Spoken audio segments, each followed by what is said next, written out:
So I'm going to repeat this for our viewers at home, which I don't think there will be any.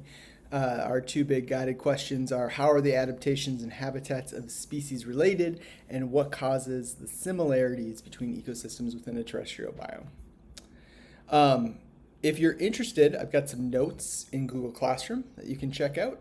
And as we're going through our presentation today, we'll try to stop and give you some time to fill these notes in. I apologize, it's a PDF, so you might have to use something like Notability to edit and write on these notes, if that makes sense. I don't yet have a copy of the completed answers, but I'm working on it, and hopefully in the next couple days here, I'll post that along with the rest of the resources.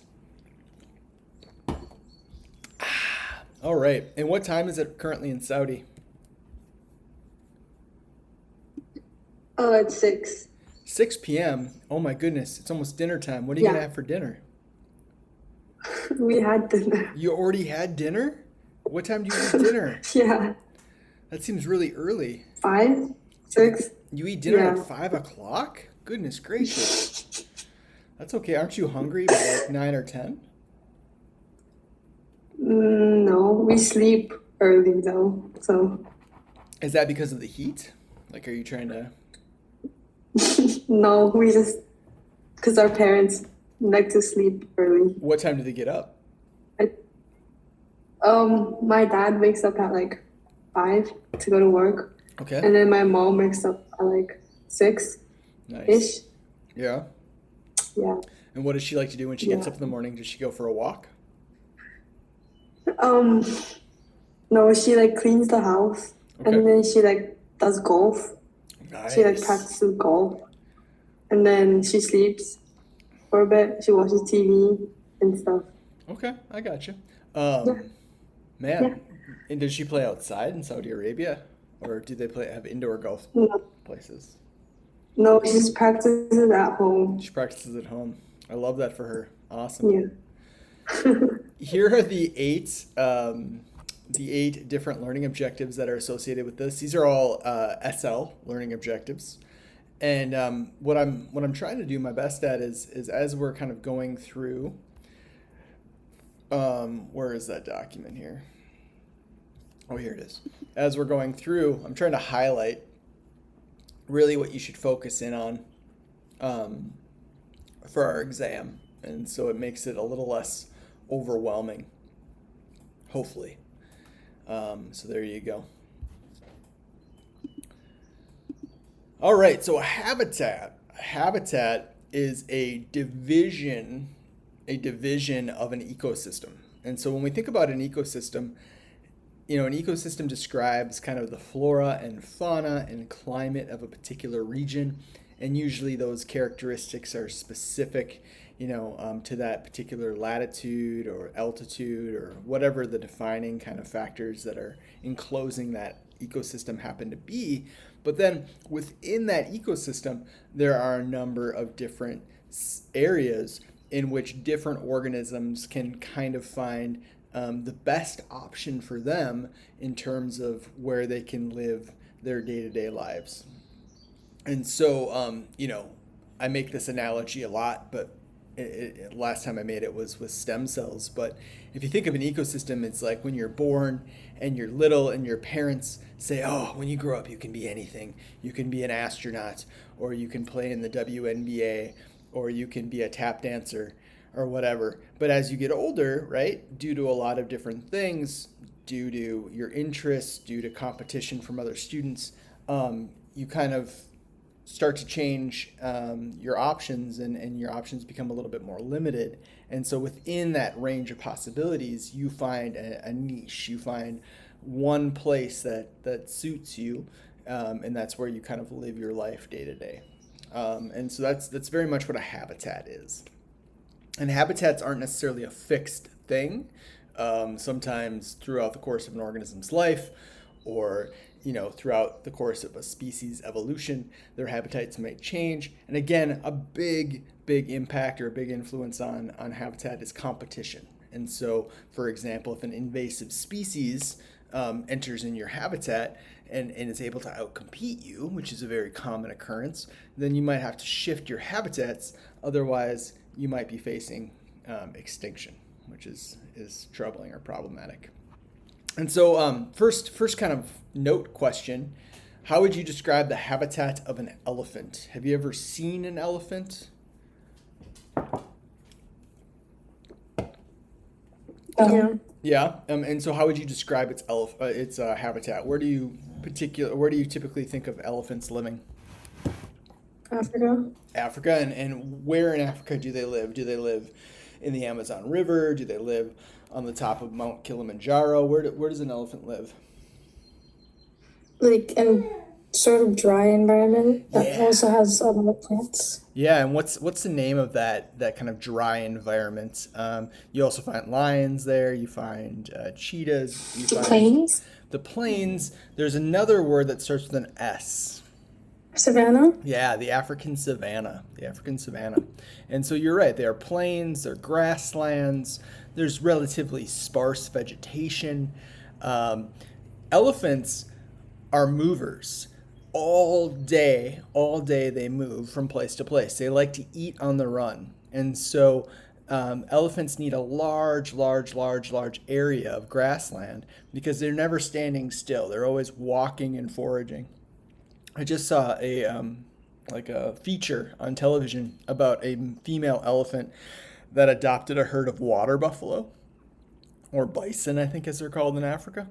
And bison are solitary, are like they're not solitary, but they're stationary. They like to just kind of hang out in the same place and then eat all the grass in the area until there's no grass left, and then they kind of move on to the next area. But elephants aren't like that, man. And so this female that adopted these bison was constantly having to like push and kind of cajole these bison or water buffalo to move with her throughout the day. But they learned, and now she's kind of the head of their herd. Kind of a weird story. So are we all able to successfully describe the habitat of an elephant? So savanna, grassland. Geographically, we're going to be looking at sub-Saharan Africa. So Tanzania, maybe parts of Kenya, kind of that band right below the Sahara Desert.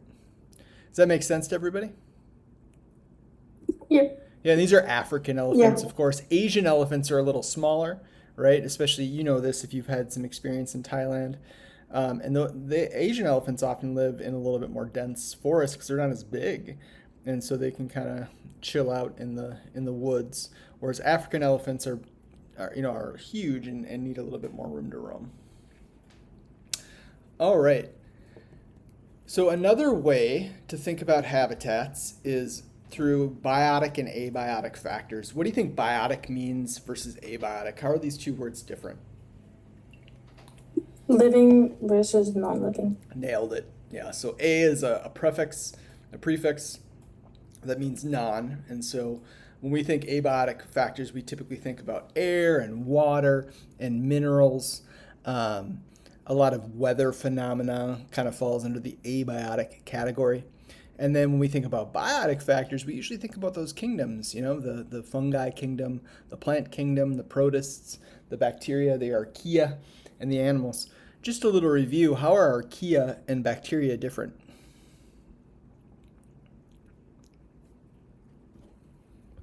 This is awkward. Wait, can you repeat the question? Oh, were you not paying attention, Guyan? No, I was writing, sir. I was writing down the thing. Were you eating dessert? Did you guys have dessert after dinner? No. Okay. Is archaea single-celled organisms and bacteria aren't? No, they're both single-celled, but Okay. archaea are extremophiles, so they live in really extreme Oh yeah, environments. like hot areas, right? Yeah, hot, cold, dry, salty. If you go places where you don't really find any other life, you tend to find archaea. The extremophiles. So there you go. We all comfortable with the difference between biotic and abiotic? Is this making sense? Yeah. Yep. Sorry, I'm multitasking. I'm petting my dog as I'm talking to you guys because she keeps scratching my leg.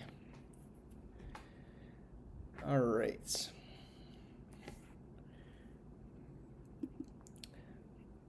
And then here is the presentations definition. These are the IB definitions. And I think we already talked about living versus non-living. And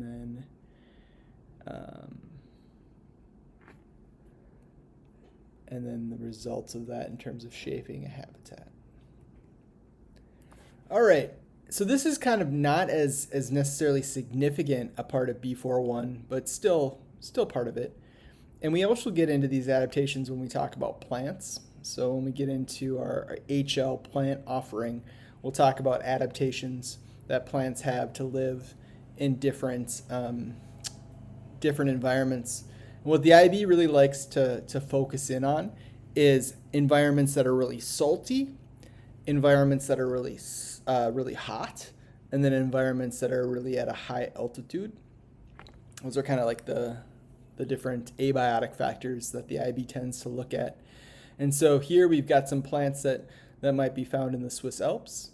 We've got some plants down in the left-hand corner that are probably found, in Tampa Bay and St. Petersburg, or maybe, you'd find these in Dammam in Saudi Arabia, or you even could find them around some of the lakes in Switzerland. And then down here at the bottom, we got mangrove forests. Do you guys know where mangrove forests are typically found? No. Florida. Florida is a big one, right?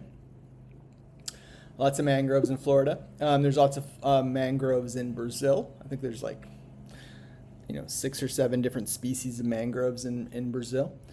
What's unique or what's special about mangroves? Why are they so important?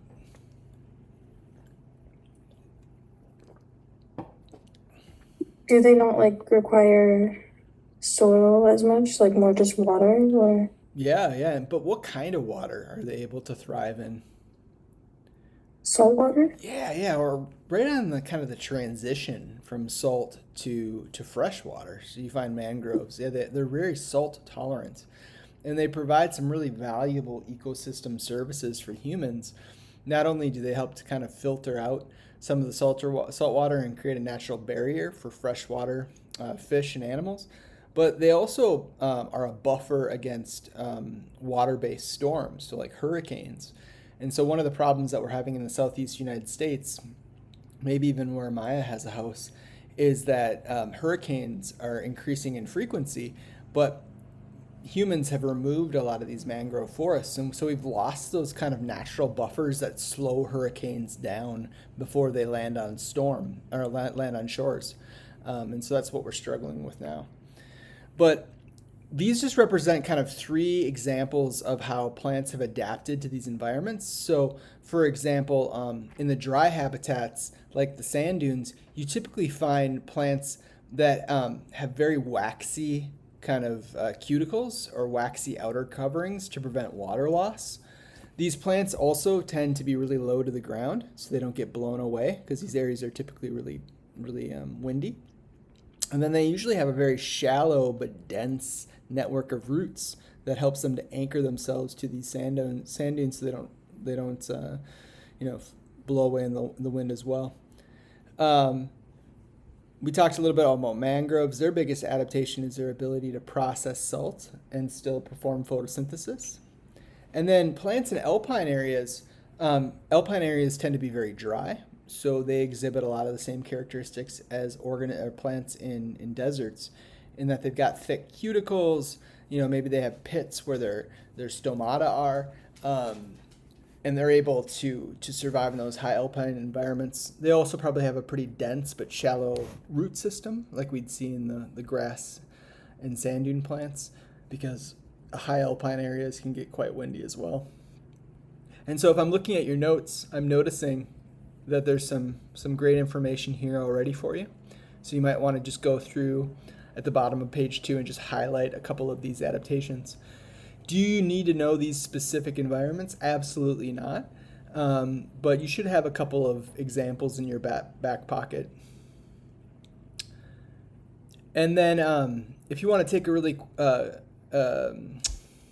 quick look at this table here. So I believe this white flower is Edelweiss. I think that's what it's called. It's kind of I think it's Switzerland's national flower. Um, and talk a little bit about what characteristics or what adaptations this exhibits to live in these high alpine areas. And so right away I'm noticing that, it's got white petals, and I imagine a lot of that is to reflect light and keep the heat down on this particular flower. And so you might want to summarize or paraphrase that in this box. We also talked about how all of these plants live in very windy environments, and so they're low to the ground and they have a dense network of roots. And then last but not least, they have really thick leaves that are covered in a waxy cuticle to prevent them from water loss. And you see this in the deserts a lot more, especially with things like cacti or aloe vera. And so you can summarize or paraphrase these adaptations in this box if you'd like. If we look at a microscopic level, and here in the slideshow, this is basically what we just talked about: reflective, thick, low to the ground. Am I going too fast? How are we doing? Good. All the IB results came out. Did you guys hear from any seniors? No, but I saw like on YouTube, like people reacting to their scores. Oh, is that specific to TASIS or just kids all over the world? No, it's kids. Yeah, and were kids all over the world yeah. disappointed, happy, upset, devastated? No, they're happy. They're Yeah. happy with their grades. Oh, good, good. I think every kid got the diploma at TASIS, which is great. Mm-hmm. So do you think we can repeat that next year? Yeah? I hope. Okay. All right. So let's look at a microscopic level here at some other features that these plants exhibit. And so what this is right here, this is a leaf that's rolled. So this leaf it exists in kind of almost like a tube, right? Why do we care about that? Why does that matter? Well, it creates a little bay. It creates a little shelter for all of these stomata. Do you remember what stomata are?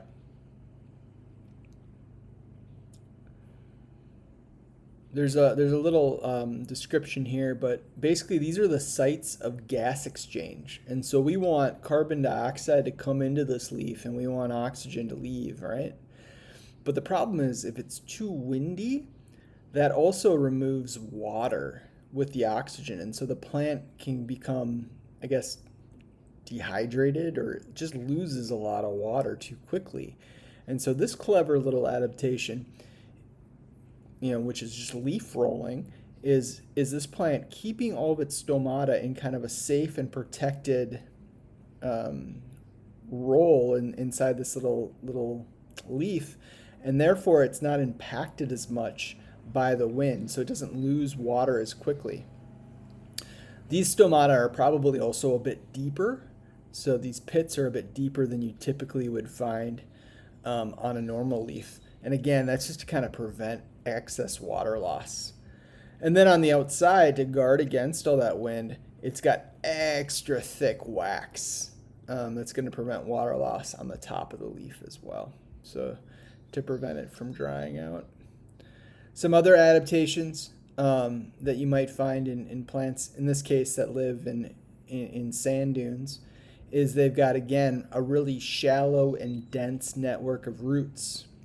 And so all of these plants have this additional underground stem that's working along with these roots to anchor the plants under the ground. So it's kind of a cool little adaptation. And then the final thing is plants are a little bit more effective in sand dunes at storing energy, and so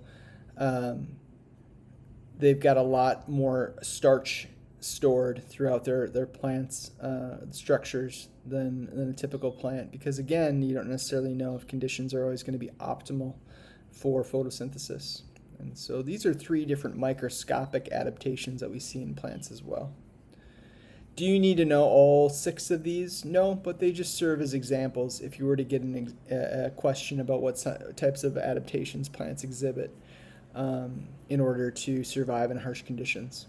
And again, this will come up for HL when we talk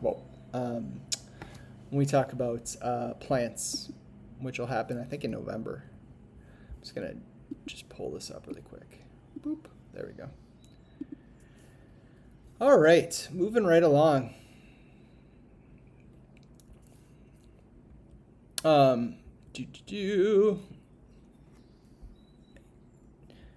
go through this relatively quickly, but if you're not interested in talking about plants that live on sand dunes, you could also talk about some of the adaptations that are exhibited by plants that live in salty environments like mangroves. And so since they're in waterlogged environments, they've developed these really cool roots that are called prop roots. So what we're seeing here are what we typically would see under the ground. We're seeing the root structure, the root system, and it's all evident or all apparent above the water. And then you'll notice that there's all these white crystals covering the roots, and that's the salt that's accumulated, that's being filtered out so the plant can still operate and undergo photosynthesis. A lot of these mangroves produce seeds that float, and that's vital, because if they sank, there'd be no way for them to reproduce. So those are some additional structures that mangroves exhibit. Gayun and Gayen, what has been the highlight of your summer so far?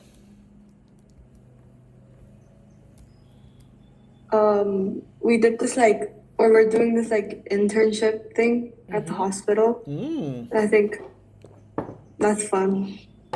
What department? Cardiology. Cardiology. Oh my goodness! And what kind of duties do you have Yeah. working or volunteering in the I don't know. cardiology department? We just sit there and Observe. follow the people around sometimes. Yeah, basically. Yeah, but you're never asked to hold a medical piece of medical equipment as they're performing a surgery or anything. I don't know. We might see surgery, but I don't know. If there is surgery, you might see it. Okay, but you're not So, actively participating. You're not holding down no, patients or anything. no, Not quite there yet. That's cool though. And is not there yet. this hospital in Riyadh? Where is this hospital? Yeah, In Riyadh. Nice. Riyadh. Oh, very cool. Mm-hmm. I think I already asked you this, but what's been the highlight of your summer thus far? Hanging out with friends. Definitely the GSP trip though. That was pretty cool. Yeah. Yeah, awesome. That's very cool. What country is this? Switzerland. Oh, nailed it. Absolutely nailed it. And so, Switzerland's biggest abiotic variable is what? What makes Switzerland Switzerland? The mountains. The mountains, right? And so altitude is probably going to be the biggest determinant factor on the distribution of organisms. And so I'm guessing that if we're looking at this particular butterfly, which looks a little bit like a monarch, but I don't think there's monarchs in Europe. I could be wrong. But I'm guessing that these are relatively low-lying areas, just due to their proximity to all these lakes as well. And so altitude or low altitudes definitely favors this particular butterfly. And so is that to say that this butterfly may not necessarily be able to thrive at higher altitudes? Perhaps, but there might be some other factors like competition that have caused this butterfly to seek out these low-lying areas to make its habitat. And so there you go. That's one example of how abiotic factors impact organism distribution. And so this is kind of outlined in your notes here.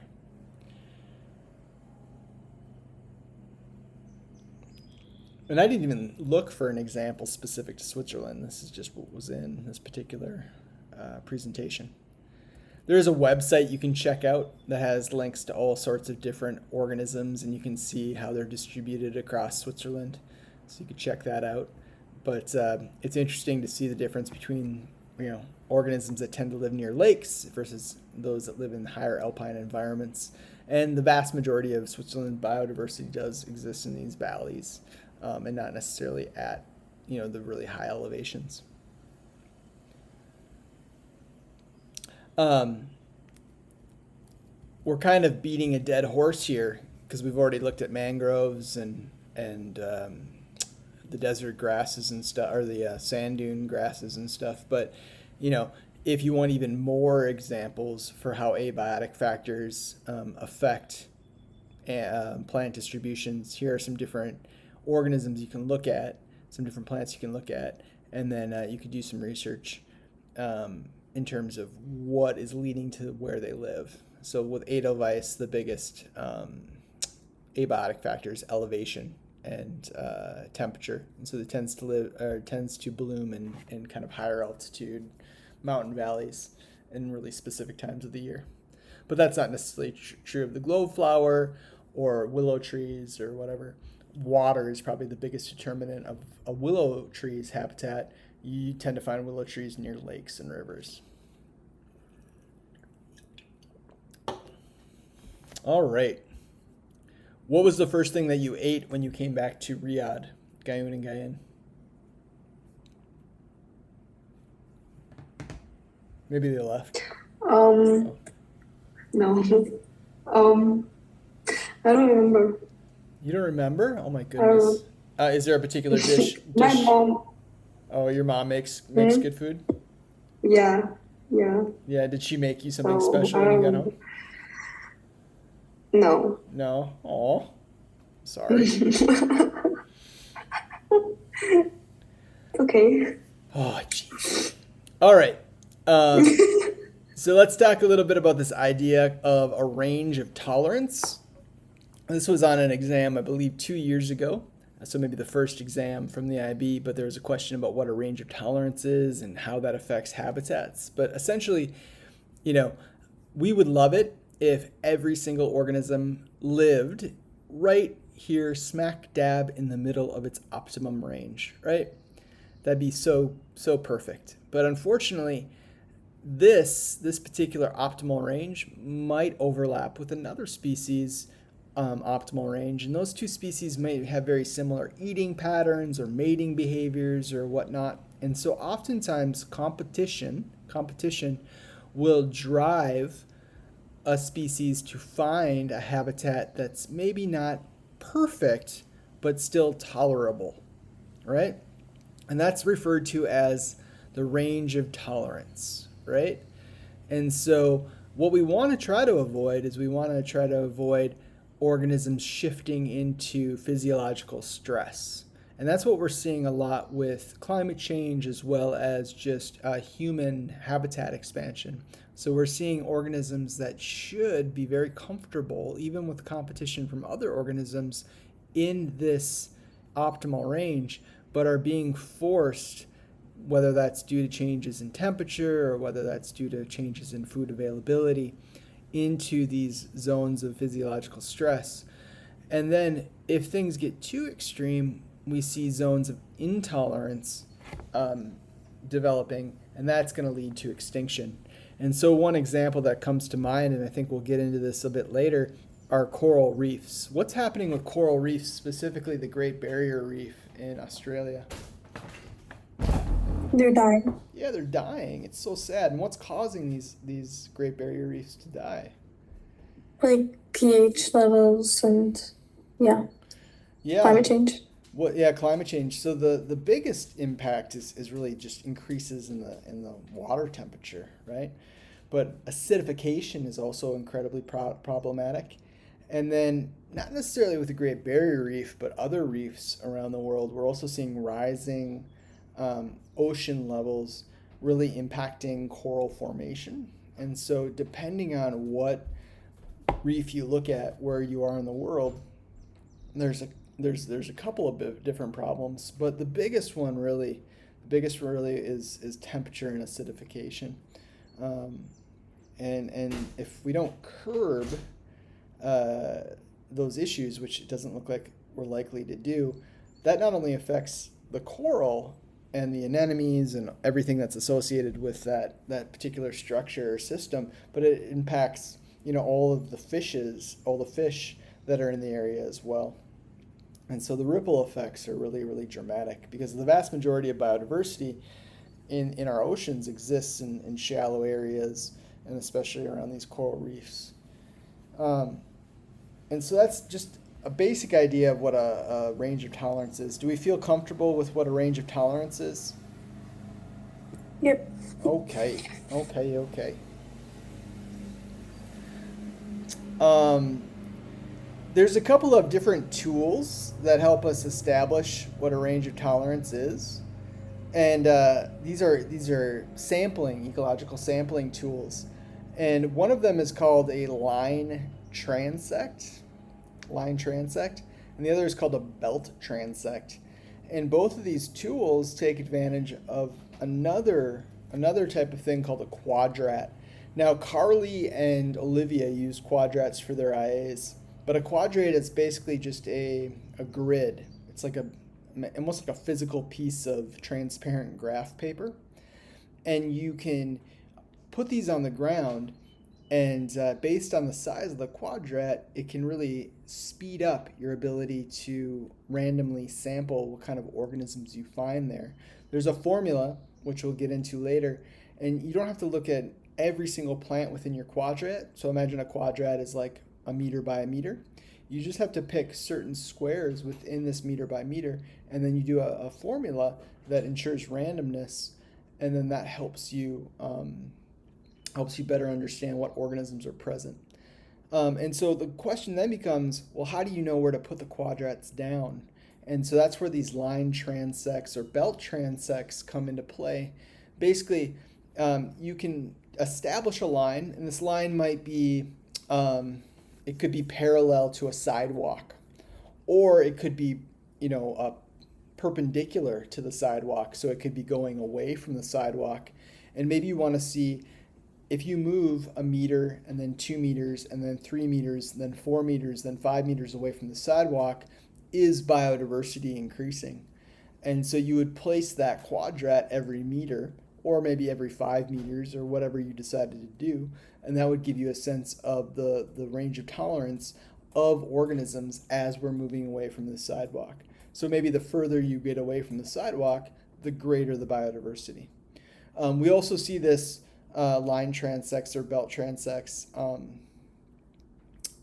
We also see this, moving away from a river, or maybe moving up a mountain. That's referred to as zonation. So as you're kind of increasing altitude, you're measuring at very specified distances. With a line transect, you're not necessarily using a quadrat. You're just looking at each point along this line. With a belt transect, you are using a quadrat. So that's kind of the difference there. Does that kind of make sense? Yep. And then in this, in these notes, there's a nice image. This is a line transect, and then here's our belt transect down here. And this again helps us understand kind of the range of tolerance, not just for a specific species, but for lots of species. This is something that Dr. Jenner does quite a bit with his ESS students. So I think next year, is it Antonella? Is that your homie, Gayun? Yeah. She'll go to, what's that place called? Lucamagno? I think that's how you pronounce it. She'll go to this place in Italy, and they'll basically spend 3 days doing line transects and doing belt transects and using quadrats and using, kick traps and all sorts of other ecological sampling tools. I bet you could go with her if you want to. It'd be very exciting. Maybe I will. Do you think you'll be roommates next year? I'm hoping. That's what I put for our roommate chart. Okay, I got you. So there we go. Line transect, belt transect. And again, we can use those to kind of create some sort of range of tolerance. So here we're looking at some different organisms, and this is distance from the high water line, and you can see which organisms thrive in terms of their numbers at different distances. Okay. There's a nice database question in the notes if you're interested in learning a little bit more about zonation and lines of, line transects and belt transects here as well. And I have the answers to this, which I'll try to post in the next couple days. And then we did talk about coral reefs as promised. And so if you check out this world map, what are you noticing about coral reefs? Where do they tend to exist? Maya, this is going to look very similar to the biodiversity map we looked at last week.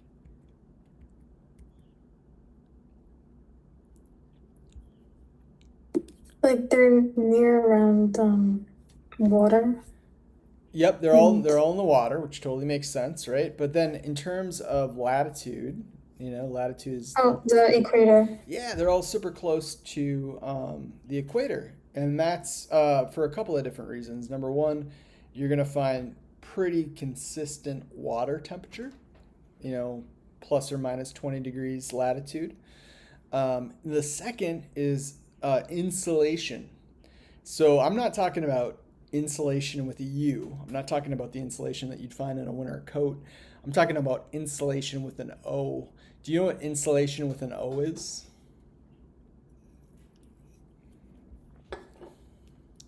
No. That's okay. It's what's sol? SOL. Where do you typically think about SOL? It's a Latin word. It comes up in Spanish, del sol. What do you think sol means? Sun? Yeah, sun. Yeah. So Oh, okay. between 20 degrees north and 20 degrees south, you're gonna have really high levels of insolation, SOL, which means you're gonna get lots of direct sunlight. And so, since the basis for all these coral reefs is photosynthesis, the best opportunities for photosynthesis to happen are near the equators. So if you don't see a lot of coral reefs, north of 40 degrees because there's just not enough direct sunlight. And so this is definitely the zone of tolerance for coral reef formation. And so ideally, when we're looking at coral reefs, we also want to see low depths. That's why rising ocean levels are problematic. If coral reefs suddenly are deeper underwater than they once were, it's not as efficient for the light to filter down and photosynthesis to happen. Clarity. So that's another factor we haven't talked about is just water pollution. If we see increases in the turbidity of water, which is how clear it is, it's going to really impact photosynthesis. Salinity. So the ocean and our weather is governed by global ocean currents. And one of the big occurrences or one of the big consequences or results of these ocean currents is that, very salty, cold water from the bottom of the ocean rises up and warms and kind of flips at certain points around the globe. And so that helps overall to keep our oceans at a fairly consistent salinity. And so one of our concerns with climate change is how our ocean current's going to be affected, and ultimately is that then going to impact the consistency of the salinity of the oceans. And then of course water temperature. So although we're heating the air, it has a knock-on effect of our ocean temperatures as well. And so that's going to really inhibit or cause our coral reefs to change. And then finally, of course, ocean pH. So the more carbon dioxide in the air, that gets filtered into the water, and then that impacts the ability of coral reef to deposit calcium carbonate. So it asks, what are some conditions required for coral reef formation? And here you've got 5 of them right there. And if I recall, this is a question on the test you'll take in October. So you might want to put a little star there, a little spoiler, just as a bonus because you came and showed up on a Sunday evening. Guyun and Guyenne, when do you head back to Switzerland? Mid August, late August? Yeah, I think August 25th. August 25th. So you've still got 6 weeks. That's exciting. Mhm. And you're going to spend that whole time in Saudi Arabia? Probably. Okay. Say hopefully. Probably. Oh, probably. Okay. You won't go back to Korea at all, will you? No, I don't think so. But we already went like for the first 2 weeks, so I guess it was Oh, you okay. did. Okay. And you were able to see lots of family? No. You weren't. Oh, that's very sad. All right. So abiotic factors, we've talked about how they impact the distribution of plants. We've talked about how they impact the distribution of animals. But on a greater scale, they also impact the distribution of ecosystems. And one of the biggest determinants of ecosystem distribution, of course, is latitude. And so the closer you get to the equator, you see more biodiversity because there's more insolation with an O, and the temperatures are also a little bit more consistent. We see less biodiversity the further north or south we get from the equator. And that's reflected in ecosystems like the taiga, which is a large coniferous forest, or the tundra, which is basically like a cold, dry desert. Um, and this is a nice map that refers to how those different ecosystems are distributed. But spoiler alert, when we get to looking at a global image, we no longer really consider these ecosystems. When we see lots and lots of similar ecosystems across a really large area as dictated by latitude, they take on a different name. Do y'all know what we call a collection of ecosystems at a similar latitude that have similar precipitation and flora? It starts with a B, if that's any help. It's called a biome. A biome. So, if we think about levels of organization, a biome is kind of the most broad.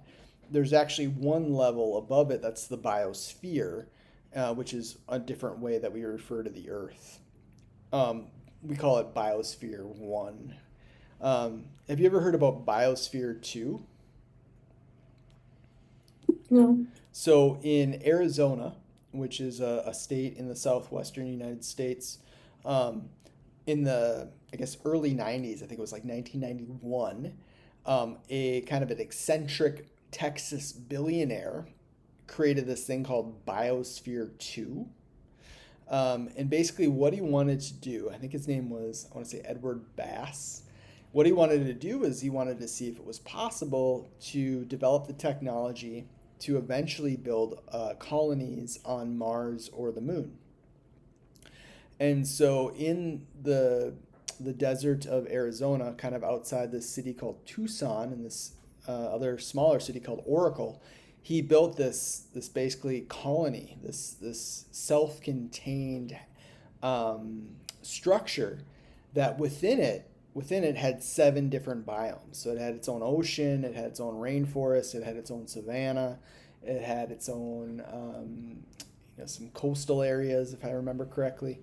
And then he recruited, I want to say like 9 scientists, so like an ecologist and a data scientist and a agriculturist, and his goal was, I'm gonna lock all 9 of these people in this biosphere for 2 years, and the biosphere itself is going to create its own air. It's going to clean its own air. It's going to create its own precipitation.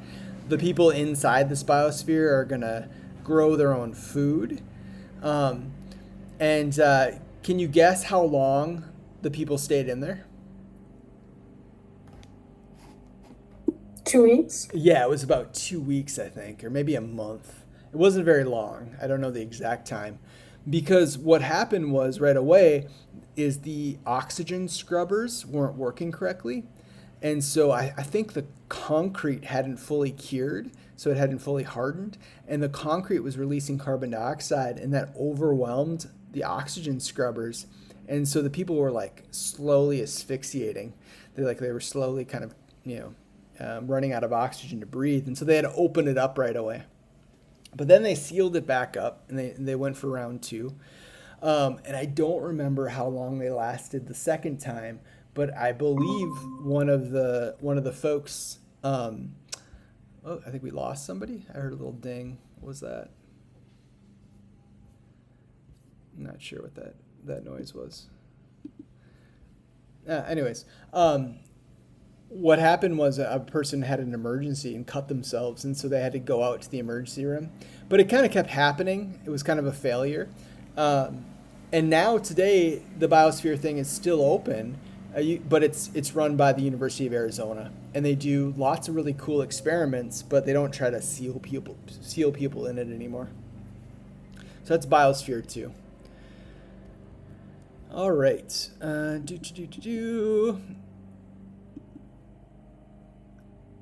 we all cool on what a biome is? Yep. Yep. And this is a really cool way to look at biome distribution as well. So we looked at the global map, right? Which is very straightforward and very clear. This is a neat one, and it shows kind of the intersection of precipitation and temperature. And so when we get here to where there's lots and lots of precipitation and really high temperatures, we see the rainforests. And as we go down, you can see, okay, not a lot of precipitation, but really high temperatures, we get deserts. And then over here, low temperatures, low precipitations, we get tundras. So this is just a different way to look at how abiotic factors impact biome distribution. Kind of a neat graph. I think this is called a chromatograph. And these are the big ones in terms of biomes. Are there any biomes listed up here? Let me just make this a little bigger. There we go. Are there any biomes listed up here that you're not familiar with? Rainforest, temperate forest, taiga, savanna, grassland, Mediterranean, desert, tundra, mountain. Do you know which biome Tassis or Lugano falls under? Taiga Nope. or mountain? Nope. I believe we Tassis is kind of in Mediterranean. It's like kind of dry, almost like high desert, mountain lowlands. Might have a different, or chaparral is another name for it. But yeah, we're kind of in this neck of the woods over here.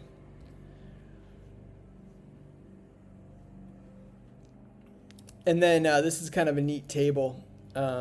Again, a lot of this I feel like is kind of common sense, but and you can do this on your own. And I'll also again try to post answers here in the next couple days. But you can look at all these different biomes: tropical rainforest, temperate forest, taiga, desert, grassland, tundra, and then list the temperature, which is included in this little chromatograph. How it varies season to season. So a lot of these tend to kind of plateau, or not plateau, but peak, whereas some of them are a little bit more consistent. I'd really advise you to look at the axes and how the axes are labeled, because, like, for example, this can look super dramatic, but if you zoom in on the axes, they may not be as dramatic as you think in terms of temperature and precipitation as compared to maybe like the rainforest. So just be mindful of what numbers are listed on the X and Y axis.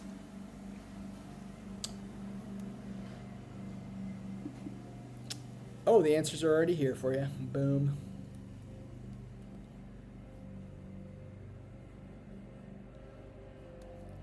And so we talked plants, we talked ecosystems, and then we'll talk a little bit more about animals here, and that'll bring us to our conclusion.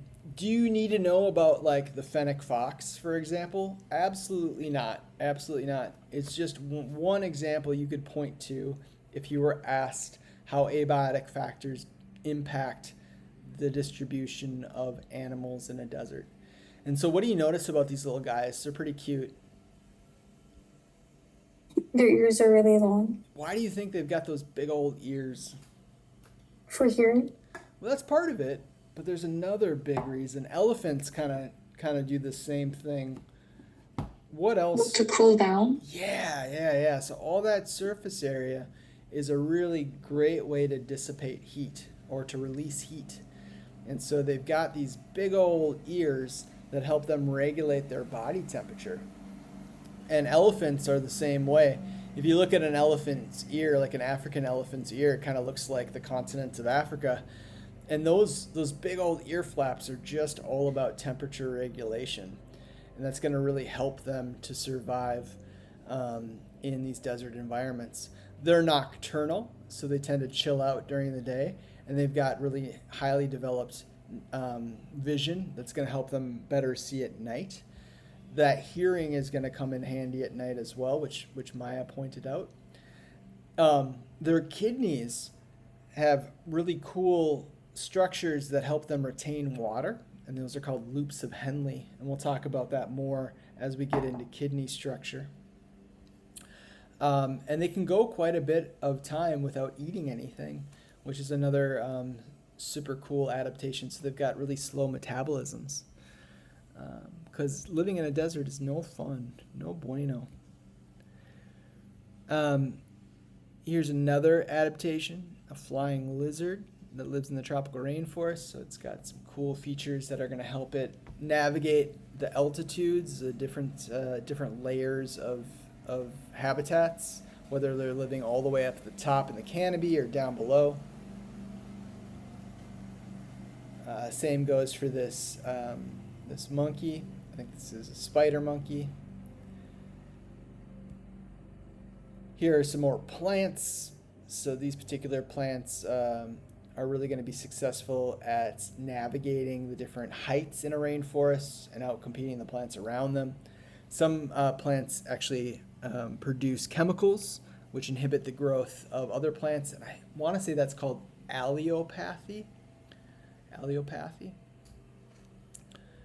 And then we've got, do we have anything else? That's about it.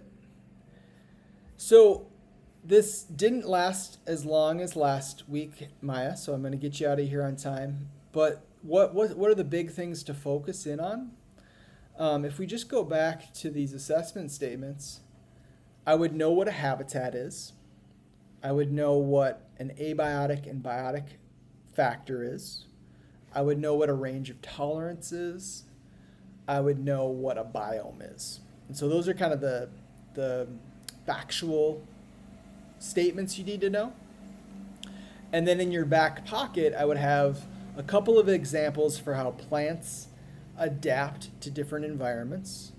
Maybe environments that are really dry, or environments that are really salty, or environments that have, a wide variety of altitudes.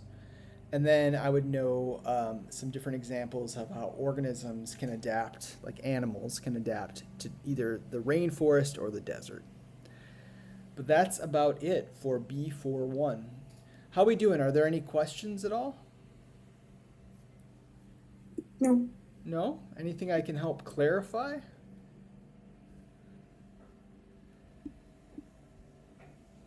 If we go here, I've tried to highlight these as well.